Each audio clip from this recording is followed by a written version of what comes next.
మీరు చిరంజీవి గారు hard core fan అని. అవును. చిరంజీవి గారిని కలవడానికి, ఫోటో దిగడానికి మాటిమాటిగా హైదరాబాద్ వచ్చి బ్లడ్ డొనేట్ చేసేవాళ్ళని, నిజమా? లేదండి, మాటిమాటికి రాలేదు. నేను ఫస్ట్ రోజు హైదరాబాద్లో అడుగు పెట్టిన రోజే నేను అనుకున్నది ఏంటంటే ఇది ఇది ఈ రోడ్లో చిరంజీవి గారి కారు వెళ్ళి ఉంటుంది, ఏదో ఒక రోజు చిరంజీవి గారు ఇక్కడ నడిచి ఉండొచ్చు, ఇలా ఫీల్ అయ్యి అక్కడ దగ్గర పంజగుట్లో బస్సు దిగాను. దిగిన తర్వాత నాకు దగ్గర అప్పటికే నేను ఒక 16 times బ్లడ్ డొనేట్ చేస్తున్నాను. ఓకేనండి. సో అక్కడ ఇప్పుడు పంజగుట్లో ఉండేది చిరంజీవి బ్లడ్ బ్యాంక్. అవును, మన హిందీ నగర్. అవును. సో అక్కడికి వెళ్ళి బ్లడ్ ఇవ్వగానే నా అదృష్టం కొద్దీ ఆ రోజే ఆయన ఫోటో సెషన్ ఇస్తున్నారు అన్నమాట ఫ్యాన్స్తో, బ్లడ్ ఇచ్చిన వాళ్ళందరికీ. సో ఇమీడియట్గా నాకు సాయంత్రం కల్లా ఆ బలంగా మనసులో కోరుకుంటే జరిగిపోద్ది అంటారు చూడండి. నాకు ఎందుకు ఈరోజు చిరంజీవిని కలుస్తానేమో, హైదరాబాద్ రాగానే చిరంజీవిని ఎలా కలుస్తారనేది కూడా తెలియదు నాకు. సాయంత్రం 5 గంటకల్లా అన్నపూర్ణ స్టూడియోలో 2 జరిగినాయి. ఒకటి ఫస్ట్ అన్నపూర్ణ స్టూడియోలో అడుగు పెట్టడం అనేది చాలామంది కలగా ఉండేది కదా. సో అది ఒకటి తీరింది, చిరంజీవి గారిని చూశానండి. సో మాటి హైదరాబాద్ రావడం అనేది మాత్రం జరగలేదు. అంటే మీరు బ్లడ్ డొనేట్ చేయడం అనేది చిరంజీవి గారిని కలవాలని ఉద్దేశంతో చేశారా, లేక చిరంజీవి గారు చేస్తున్న ప్రచారానికి ఒక ఫ్యాన్గా సపోర్ట్ చేయాలని చేశారా? నేను చిరంజీవి గారి ఫ్యాన్గా ఆ టైంలో 90s మరి మాస్టర్ సినిమా టైంకి అనుకుంటాను, ఆయన blood and eye donation movement start చేశారు చిరంజీవి గారు. ఆ టైంలో మాకు నెల్లూరులో రెడ్ క్రాస్ మాత్రమే ఉండేది. చిరంజీవి బ్లడ్ బ్యాంక్ కానీ ఐ బ్యాంక్ కానీ లేదు. ఆ టైంలోనే మేము యాక్టివ్గా ప్రతి చిరంజీవి గారి బర్త్డే కానీ కళ్యాణ్ గారి బర్త్డే కానీ ఇలా స్టార్ట్ చేసామండి.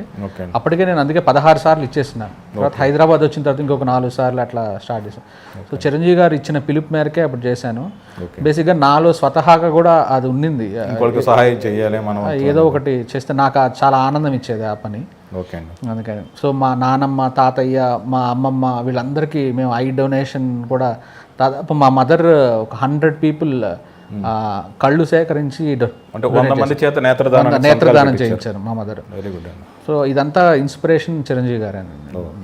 మీరు ఇండస్ట్రీకి వచ్చిన తర్వాత బాగా స్ట్రగుల్ అయ్యారు, బట్ మీకంటూ ఫ్రెండ్ సర్కిల్ ఇప్పుడు ఏర్పడింది.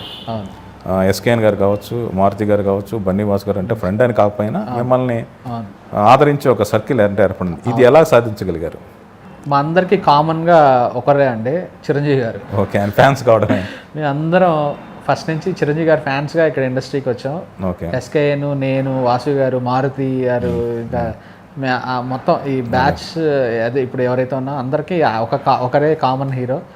ఆ కామన్ మాటలు అలానే డైరెక్టర్ అవ్వకముందు నుంచే మారుతి గారు నాకు కొద్దిగా లైట్ పరిచయం. ఎస్కే నేను చాలా క్లోజ్ ఫ్రెండ్స్. ప్రతి చిరంజీవి సినిమాకి క్రాస్ రోడ్స్లో పొద్దున్నే వచ్చి 50వ రోజు 100వ రోజు ఇలా మాట్లాడుకునే ఫ్రెండ్స్.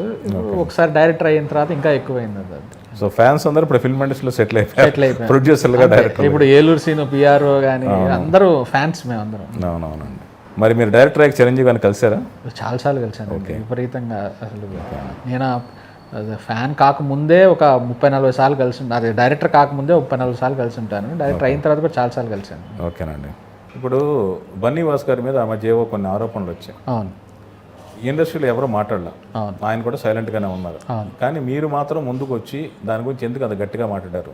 అంటే బన్నీవాస్ గారు అంటే మీకు అంత అభిమానం, ఎలా జరిగింది? వాసు గారి విషయంలో ఎందుకంటే అండి, కొబ్బరిమట్ట రిలీజ్ టైంకి నేను ఒక సిచ్యువేషన్లో ఇరుక్కున్నానండి. అంటే ఇంకా 2 రోజుల్లో సినిమా రిలీజ్ అవుతుందనగా ఒక పెద్ద ప్రాబ్లం తీసుకొచ్చి క్రియేట్ చేసి పెట్టారు నాకు. ఆ టైంలో కొబ్బరిమట్ట ఒక 100 మంది చూస్తే 90 మందికి నచ్చింది, 90 మంది ఇది ఆడకపోవచ్చు అనేవాళ్ళు. ఎందుకు ఆడకపోవచ్చు అంటే 4 ఏళ్ళు అయిపోయింది, థియేటర్కి జనాలు వస్తారో లేదో తెలియదు. ఈ విషయం వాసు గారికి కూడా డౌటే, బన్నీవాస్ గారికి కూడా ఈ సినిమాకి థియేటర్కి వస్తారా లేదా ఇప్పటికి కూడా టెన్షన్ రాజేష్ నాకు అని చెప్తుండేవాళ్ళు. అంటే పెట్టిన డబ్బు ఎలా తిరిగి వస్తుంది అనే ఒక టెన్షన్ ఉండేది. ఆ టైంలో ఎందుకని నమ్మారో ఏమో నాకు తెలియదండి, ఆయన నిలబడి ఆయన సంతకాలు పెట్టి కొన్ని విషయంలో ఆయన హెల్ప్ చేశాడు. నాకు అది ఎంత బలంగా ఉండమంటే, రేపు నేను ఆ సినిమా ఫ్లాప్ అయితే అది కట్టే స్తోమత లేకపోతే అసలు కెపాసిటీ లేదు నాకు, నేను ఎక్కడికో అండర్గ్రౌండ్కి వెళ్ళిపోవాలి సిచ్యువేషన్లో నాకు హెల్ప్ చేశారు. ఓకేనండి. అండ్ ఈ విషయంలో వాసు గారి విషయంలో ఏదైతే జరిగిందో అది క్లియర్ కట్గా నాకు తెలుసు. ఆయన ఎంత సఫర్ అయ్యాడు, ఎంత ప్రాబ్లం ఫేస్ చేశాడు అనేది తెలుసు. ఫూలిష్గా ఏదో ఒక న్యూస్ ఐటమ్ దొరికింది కదా అని చెప్పి దబ్బ ఇంటర్వ్యూస్ తీసుకొని విపరీతంగా, లేకపోతే ఆ పర్టికులర్ పర్సన్ ఎవరైతే ఉన్నారో ఆ లైవ్లు తీసుకొని పెట్టడం, ఇవన్నీ నాకు చాలా బాధ అనిపించింది. సో ఇండస్ట్రీలో ఎవరు స్పందించలేదు అనేది అది నాకు కూడా చాలా బాధ అనిపించింది. కానీ అట్లీస్ట్ మనం కూడా ఈ టైంలో మాట్లాడకపోతే ఇంకా ఆయన హెల్ప్ చేసిన దాంట్లో ఇంక మనకి ఏముంది క్యారెక్టర్ అనేది. అంతే. మొన్న ఈ మధ్య మీ అమ్మాయికి ఒంట్లో బాగోలేదు, నేను ఫేస్బుక్లో మీ పోస్ట్ చూసి తెలుసుకున్నాను. అవునవును. సో ఆ ప్రాసెస్లో అల్లు అరవింద్ గారు మిమ్మల్ని ఎలా సపోర్ట్ చేశారో మీరే చాలా ఎమోషనల్గా పోస్ట్ పెట్టారు. అవునండి. అవును. అది ఏంటి, ఆయన ఎలా సపోర్ట్ చేశారు, ఎందుకు గీతా ఆర్ట్స్ కాంపౌండ్కి మీరంటే అంత ప్రత్యేక అభిమానం? అరవింద్ గారు కావచ్చు, బన్నీవాసు గారు కావచ్చు. అరవింద్ గారికి గీతా ఆర్ట్స్కి నా మీద ప్రత్యేక అభిమానం ఉందో లేదో నాకు తెలియదండి. బేసిక్గా వాళ్ళ నేచర్ అలాంటిది అనుకుంటాను. అంటే వాళ్ళ స్వభావం అలాంటిది. వాళ్ళందరికీ ఇలా హెల్ప్ చేస్తారు అనుకుంటున్నాను. ఎందుకంటే నాకు తెలిసి నేను కొబ్బరి మాట టైంలో నేను ట్రావెల్ నాకు శిరీష్ చాలా మంచి ఫ్రెండ్ అండి, అల్లు శిరీష్ గారు. ఓకే. సో నేను ట్రావెల్ అయినంతవరకు చూస్తుంటాను కదా, వాళ్ళు ఒక చిన్న సినిమా అంటే వాళ్ళు పేర్లు వేసుకోకపోవడం వాళ్ళకి పెద్ద మైనస్ అనుకున్నాను నేను. వాళ్ళు ఎన్ని చిన్న సినిమాలను వాళ్ళు సపోర్ట్ చేశారో, ఎన్ని చిన్న సినిమాలను వాళ్ళు రిలీజ్ చేశారో నాకు బాగా తెలుసు. ఎన్ని చిన్న సినిమాలకు వాళ్ళు ఫైనాన్షియల్ హెల్ప్ చేశారో నాకు తెలుసు. మా పాపకి అన్ఎక్స్పెక్టెడ్గా ఒక సర్జరీ చేయాల్సి వచ్చిందండి. అది చిన్న సర్జరీ అనుకొని మొదలు పెడితే ఫస్ట్ సర్జరీ ఫెయిల్ అవ్వటం, రెండో సర్జరీ చాలా పెద్ద సర్జరీ అవ్వటం. ఈ సిచ్యువేషన్ అసలు రెండో సర్జరీ చెయ్యాలా వద్దా, ఆ రోజుకి నా కలర్ ఫోటోలో ఉన్న నా ఫండ్స్ కానీ మొత్తం తీసుకొచ్చి కలర్ ఫోటోలో పెట్టేస్తున్నాను అప్పటికే సిచ్యువేషన్.